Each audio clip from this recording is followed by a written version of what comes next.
Hello everyone. आज की इस वीडियो में हम बात करेंगे कि एफपीओ अपनी इक्विटी ग्रांट के लिए एमआईएस पोर्टल पर कैसे अप्लाई करें। तो step by step complete process के साथ बताएंगे। अगर आप एक एफपीओ हैं तो एमआईएस पोर्टल पर इक्विटी ग्रांट कैसे अप्लाई होता है, तो उसके बारे में हम बताएंगे कि कौन अप्लाई कर सकता है, उसके बाद डॉक्यूमेंट क्या क्या लगेंगे, एमआईएस पोर्टल पर फॉर्म कैसे फिल करना है, तो इसी के बारे में हम तो चलिए इस वीडियो को स्टार्ट करते हैं।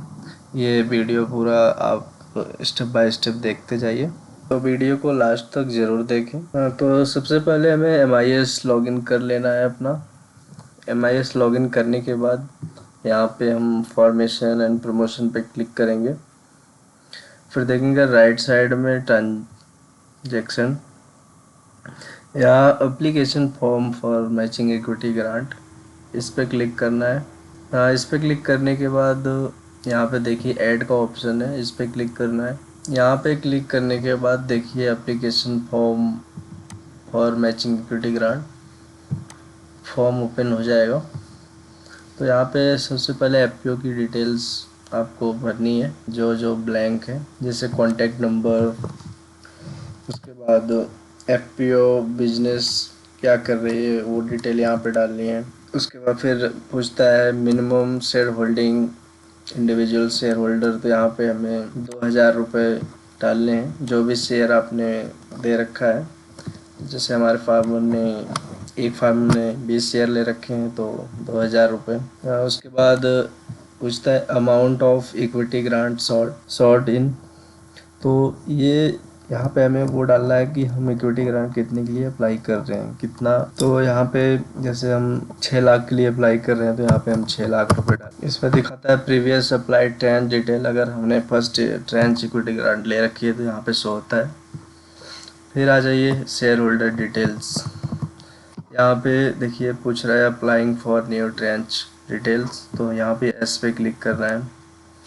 यस पे क्लिक करने के बाद न्यू ट्रांच डिटेल ओपन हो जाएगा, तो इसको हमें अपडेट करना है। जैसे ट्रांच पूछ रहा है तो कौन सा है, भी मैंने फर्स्ट ट्रांच हमें अप्लाई कर रहे हैं तो यहाँ पे फर्स्ट पे क्लिक करेंगे। Total number of share holders avail equity grant, तो जैसे कि टोटल शेयर होल्डर कितने हैं आपके वो डाल रहा है, 300। फेस वैल्यू ईच शेयर तो कितना है, तो 100 रुपये है face value. Total share issue हमने कितना किया है, तो जैसे 20 एक फार्मर को हमने 20 शेयर दिए हैं तो 300 फार्मर के हो गए हमारे 6000 रुपये, 6000 शेयर। यहाँ पे देखिए 6 लाख रुपए ऑटोमेटिक यहाँ पे आ गया। फिर उसके बाद बैंक डिटेल पे क्लिक करेंगे। यहाँ पे बैंक डिटेल जो भी हमारा बैंक है, जैसे हमारा स्टेट बैंक ऑफ इंडिया, तो वो सिलेक्ट करेंगे, बाकी डिटेल ऑटोमेटिक यहाँ पे आ जाएगी। फिर एडमिनिस्ट्रेटिव डिटेल पे क्लिक करेंगे। यहाँ पे पूछता है mode of board formation, election या नॉमिनेशन, तो जो हमारे बोर्ड ऑफ डायरेक्टर का चयन हुआ है वो नॉमिनेशन। नंबर ऑफ डायरेक्टर्स, आपकी एफपीओ में कितने डायरेक्टर्स हैं वो डालना है, जैसे हमारे में 5 हैं तो यहाँ 5।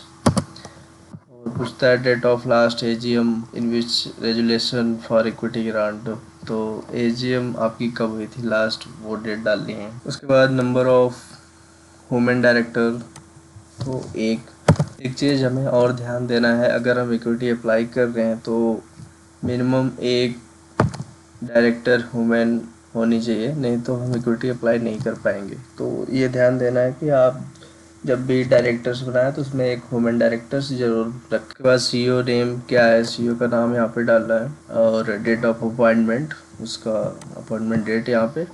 डॉक्यूमेंट में अपलोड हमें वो करना सीईओ का अपॉइंटमेंट लेटर, उसके बाद सारे उसके डॉक्यूमेंट, आधार, पेन, मार्कशीट यहाँ पे हमें अपलोड करना है।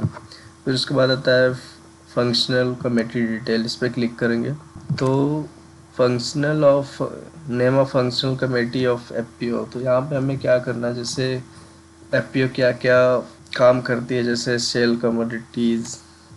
कमोडिटीज़ में क्या करती है, उसमें सीड, पेस्टिसाइड, फर्टिलाइजर्स सेल करती है।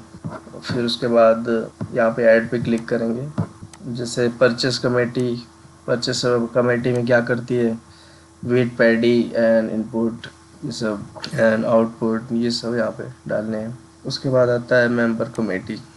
मेंबर कमेटी में यहाँ पे फार्मर मोबिलाइजेशन, ठीक है। तो ऐसे अपडेट करने के बाद यहाँ पे फिर हम आएंगे डिटेल्स ऑफ बोर्ड डायरेक्टर्स, इस पर क्लिक करेंगे।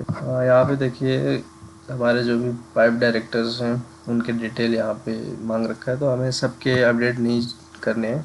जो 2 ऑथराइज डायरेक्टर हैं जिनके सभी डॉक्यूमेंट पे सिग्नेचर हुए हैं उन्हीं का हम अपडेट करेंगे। अपडेट में जैसे उनका आधार नंबर यहाँ पे डालेंगे, क्वालिफिकेशन टेनर इन ईयर, जैसे 2 साल हो गए हैं तो यहाँ पे 2 इयर्स। उसके बाद लैंड होल्डिंग कितने एकड़ में है वो यहाँ पे डालो। तो details of share holding of FPO members, इस पे क्लिक करना है। तो यहाँ पे पूछ रखा है नंबर ऑफ शेयर होल्डर, तो नंबर ऑफ शेयर होल्डर पे जैसे इसमें करना है कि नंबर ऑफ शेयर होल्डर हमारे 300 है। नंबर ऑफ फेस वैल्यू 100 रुपये। उसके बाद total amount paid including premium, तो यहाँ पे 6 लाख रुपए। उसके बाद फिर ये अपडेट करने के बाद एक बार सारे प्रॉपर तरीके से हमें सारी डिटेल चेक कर लेनी है, कोई चीज़ रॉन्ग तो नहीं है। उसके बाद फिर हम प्रोसीड पे क्लिक करेंगे।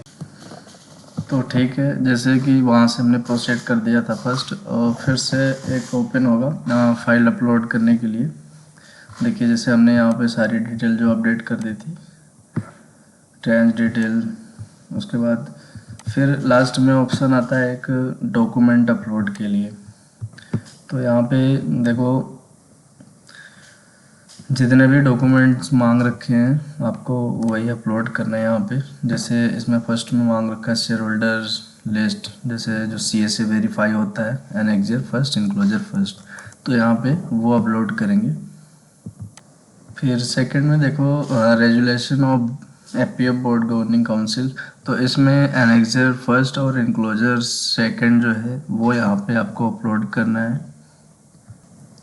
अब थर्ड में देखिए यहाँ पे मांग रखा है शेयर होल्डर लिस्ट, जिसमें सभी आधार नंबर, मोबाइल नंबर रहते हैं। तो यहाँ पे देखो दिया है एनेक्जर फर्स्ट, इनक्लोजर थर्ड, तो यहाँ पे वो अपलोड करना है हमें।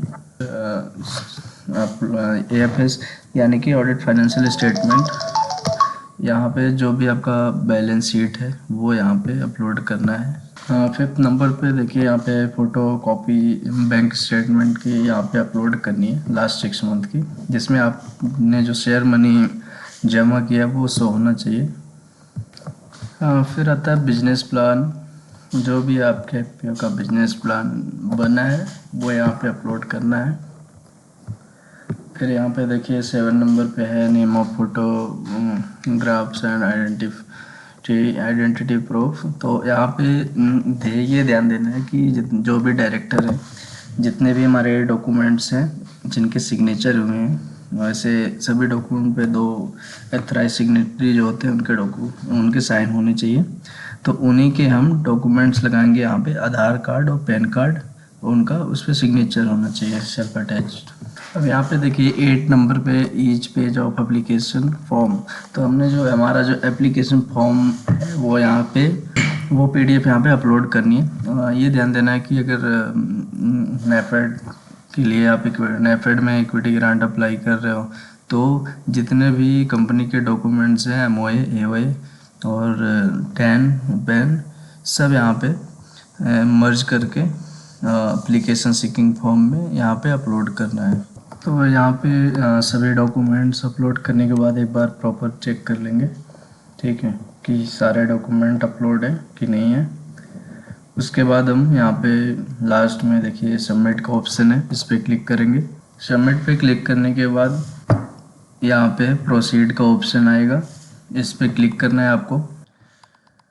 प्रोसीड करने के बाद यहाँ पे देखिए हमने इक्विटी ग्रांट सक्सेसफुली अप्लाई कर दिया है। अब जैसे एफपीओ ने यहाँ पे अप्लाई किया है तो अब नेक्स्ट जो फाइल जाएगी वो CBBO के पास जाएगी। तो CBBO चेक करेगी, अगर आपकी फाइल सभी कंप्लीट हैं, सही रहेंगे तो आगे अप्रूव्ड हो जाएगा, नेफेड को फॉरवर्ड हो जाएगा। अगर कोई भी इशू आता है तो वहाँ से CBBO की साइड से रिजेक्शन भी आ सकते हैं। धन्यवाद।